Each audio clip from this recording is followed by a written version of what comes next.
since I got Black Design pocket camera 6k, I needed a cage for this camera to mount some accessories, especially T5 Samsung drive and sometimes Ninja Atomos. And I went with a half cage. This is Smallrig 2254B, so the newer reviewed version. Why half cage? Because the camera itself is already bulky and big. The grip is quite comfortable, so with the full cage there is a metal part on top of a grip and it's not that comfortable anymore. And with the full cage it's really bulky setup. And half cage got also some downsides. There are no so many mounting points on it, although there are plenty, but it depends how many accessories you want to mount. So how to mount it on the camera is quite easy. There is a screw with locating pins there. There are locating holes on the camera, and there is another screw to put on top of a cage and camera. Basically, like Black Design says in the manual that you shouldn't mount anything heavy on top of a camera because it's just a weak mounting point, and it seems so. Maybe a small microphone is an option here, but nothing bulky. And since the cage is quite sturdy, you cannot bend it, then the weight of the accessories is distributed between the top and down mount and the cage itself, so it's a neat idea to do it like that.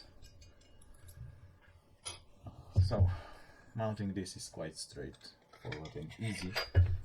Maybe the part when you have to line up this stuff is not that easy, but boom. One screw here, another here.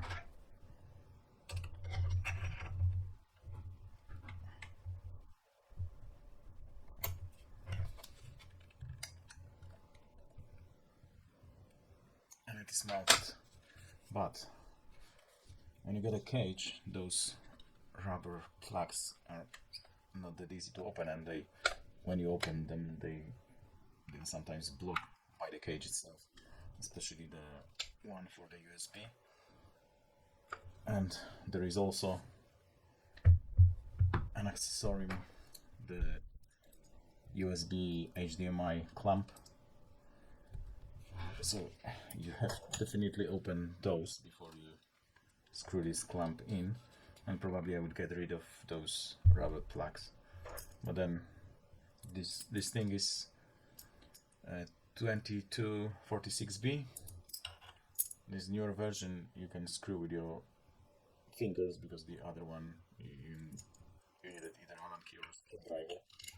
So it goes here, and you can put both USB and HDMI cables and clamp them down. It's quite neat, especially that you have to use T5 drives with this camera. And I already got this RE monitor mount for my other camera and Atomos, and there is a RE mount here.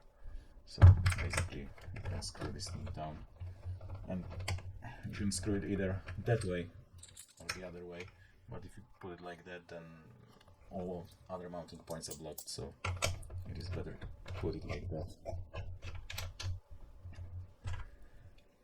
Just use Allen key for good measure, and then you can put your pointer here.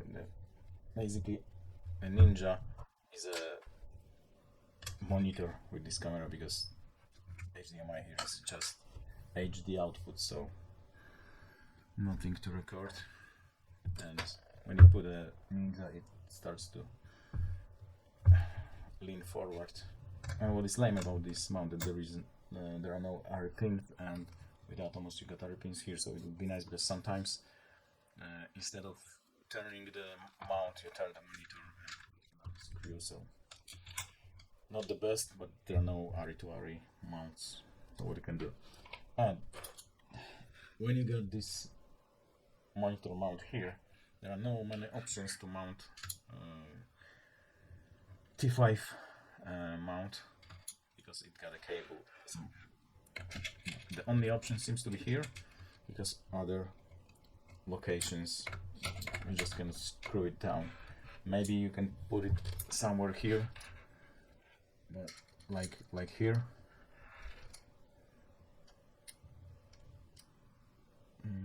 But with the drive itself, it's like kind of weird, and the original drive cable is kind of long, so maybe somewhere down there, maybe here.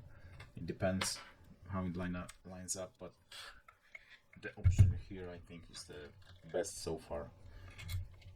And I'm not using the monitor that much in most cases. I just check the framing if I need to check the framing, and then I disconnect the Atomos, so not a big deal at the moment. But when you want to build a bigger rig, then it's quite crowded here on top of the cage. So, and maybe one more thing about this T5 mount. I've seen some reviews and people claim it's so awesome because you can clamp the cable down and put T5 drive when the cable is there, so you can basically disconnect the drive, put it here, and the cable is there, and it clicks. It's not nice, but this cable is not clamped that well. It moves.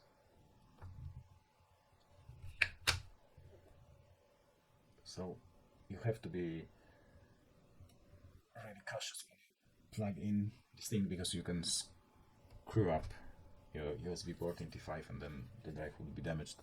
So even if it's clamped down really hard, the cable, since it is, the casing is a rubber casing of the cable, you can squeeze it hard and it will still move. And also this clamp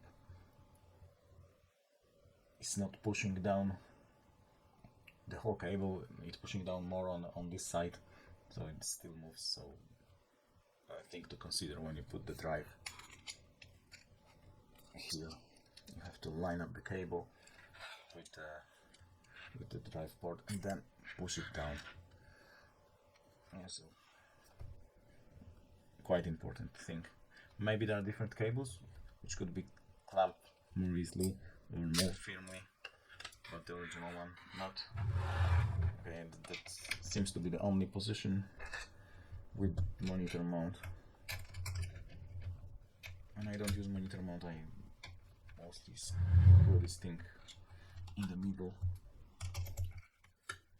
of the cage, at the top of the cage. So, 2 screws, and it's there. Then plug this thing, line up the cable, clamp it down, and it's there. Right, and then this is the tricky part, because those rubbers are flopping here, but it is possible to plug the USB cable and then clamp it down. And when you got a HDMI, it is really crowded here.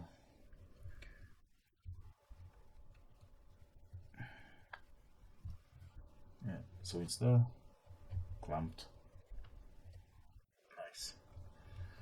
So I wonder, and when you got a T drive here, it's not that easy to plug the camera but possible, still possible. And the drive is visible. So nice. Anyway, in most cases I use the camera with the AC adapter, because battery life on this camera is 20 minutes, so you have to plug in AC power, and it is not getting with this clamp. Maybe plugging it in is not that bad. It's there, but now to unplug it, you have to pull the plug, or the collar of the plug, and it's almost impossible with this configuration. So I guess I'm going to get rid of those rubber things. You can pull them out. There are tutorials on YouTube, so probably they go. So of course you can unplug the thing if you unscrew the clamp, remove the USB cable, the whole thing.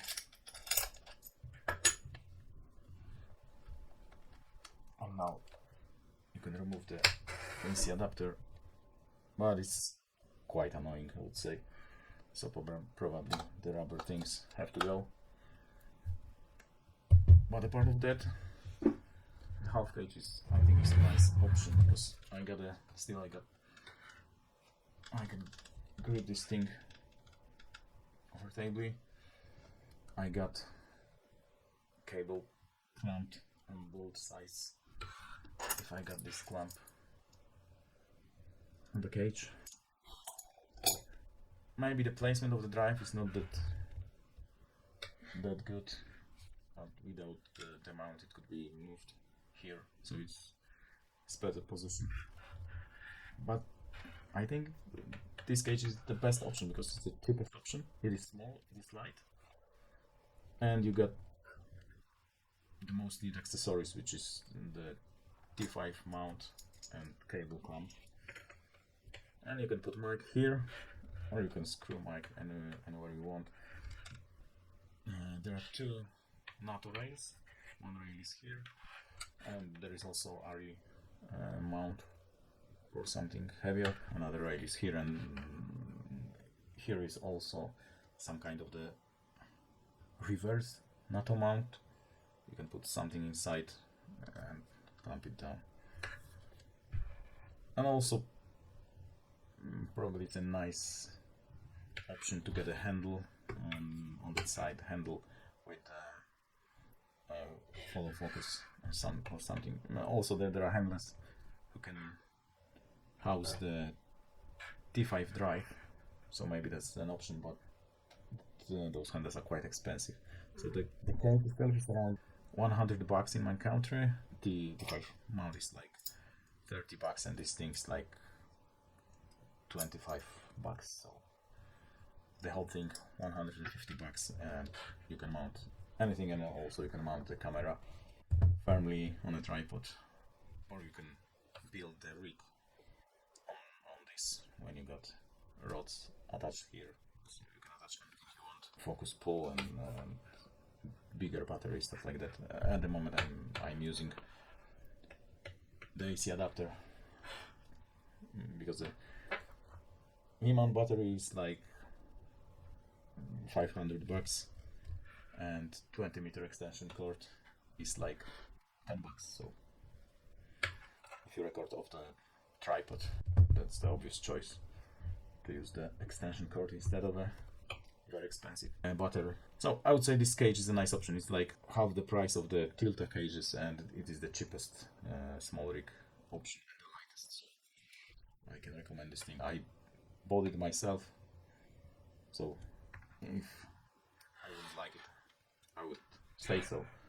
Maybe it doesn't work that good with those rubber flaps, rubber plugs, but you can remove them, and I would probably do so. So that's it. Quite happy, and I can recommend this. Probably affiliate links in the description down below. So I just removed those rubber flaps, but unplugging The AC adapter is not that easy even when you don't have those rubbers. It's quite impossible when the cable clamp is here, so you have to unscrew this thing, move it up, and now you can unplug it. So whole rig looks like that, quite heavy, like 2 kilograms or something. And if you add the lens, it's just getting crazy heavy. Oh damn it, it's so heavy. Cheers mate!